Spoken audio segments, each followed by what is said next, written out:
Assalamu alaikum wa rahmatullahi wa barakatuh and welcome back to Sir Hasnan English Language Academy. आज की इस video में हम कुछ नए अल्फाज सीखने वाले हैं जिनको हम अपनी इंग्लिश की कॉन्वर्सेशन में इस्तेमाल कर सकेंगे. Remember my dear friends, learning new words is a fun.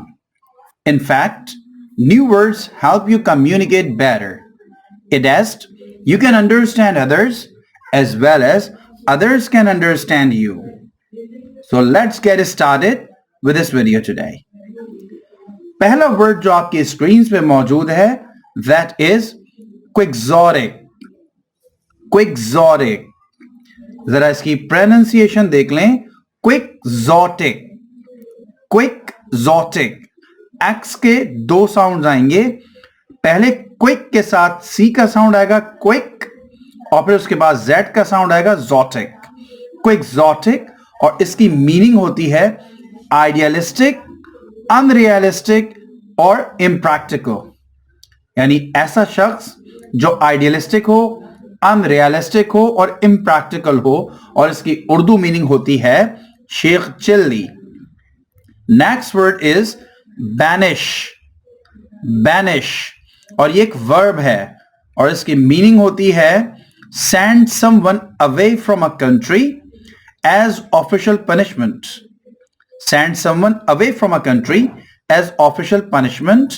यानी के जिला वतन कर देना, किसी को वतन से निकाल देना ऑफिशियल पनिशमेंट के तौर पे, तो उसको हम उर्दू में कहते हैं जिला वतन कर देना, banish. The next word is garrulous. garrulous और garrulous का मतलब होता है extremely talkative. extremely talkative और उर्दू में इसको हम कहते हैं बातूनी. यानी कि जो शख्स बहुत ज्यादा बातें करता है उसको हम कहते हैं garrulous. The next word written on your screens is ephemeral.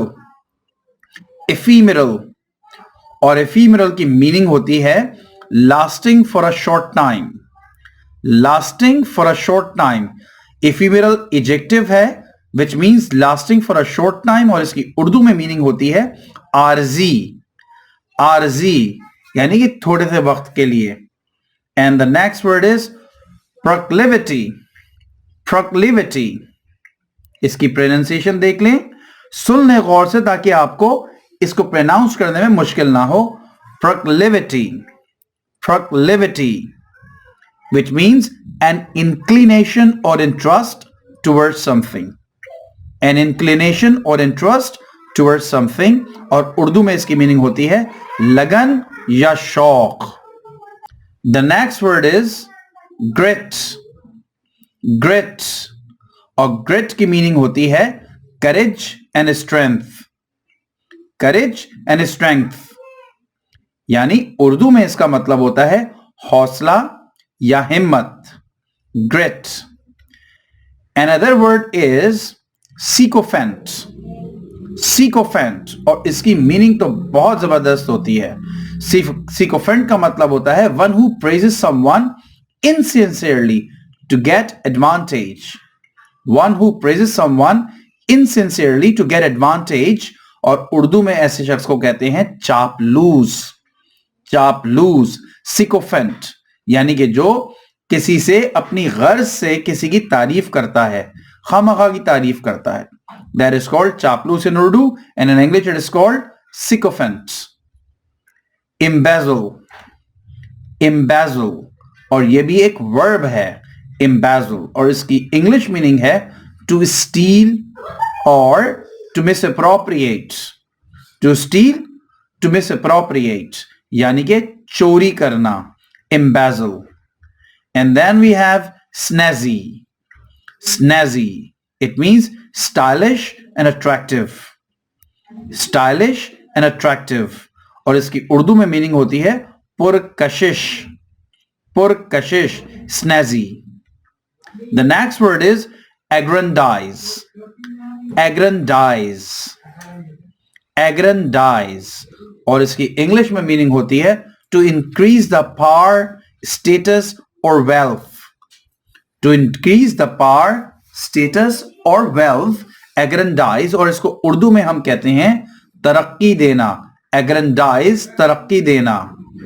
Then we have a word croon. Croon. Croon की इंग्लिश मीनिंग है sing in a soft low voice. Sing in a soft low voice. और उर्दू में इसे कहते हैं गुनगुनाना. गुनगुनाना. एक तो होता है sing, गाना गाना, और एक है croon, गुनगुनाना. सॉफ्ट लो वॉइस में गाने को हम गुनगुनाना कहते हैं, और इसके लिए इंग्लिश वर्ड है croon. And then we have surmise. Surmise, a supposition without any evidence. A supposition without any evidence, और उर्दू में इसकी मीनिंग होती है शुबा या शक. शुबा या शक. तो हम शक को सरमाइज कह सकते हैं. opulent. Opulent, and it means in English having a lot of wealth. Having a lot of wealth. ऐसा शख्स जिसके पास बहुत दौलत हो, बहुत पैसा हो, उसको हम कहते हैं opulent, और उर्दू में इसकी मीनिंग होती है मालदार या रईस. मालदार या rice. And the next word written on your screens is mob. Mob, a large crowd of people. A large crowd of people. Mob, और उर्दू में से हम कहते हैं हुजूम या rush. Then we have another word, blemish. Blemish, a small mark or flaw. A small mark or flaw. कोई दाग या धब्बा. तो किसी दाग या धब्बे को, जो हमारी स्किन पर कोई दाग या धब्बा पड़ जाता है, इसे हम कहते हैं blemish, a small mark or flaw. crippled. crippled, और ये एडजेक्टिव है, और इसकी दो मीनिंग्स होती हैं. एक होती है severely damaged, और दूसरी मीनिंग होती है unable to move.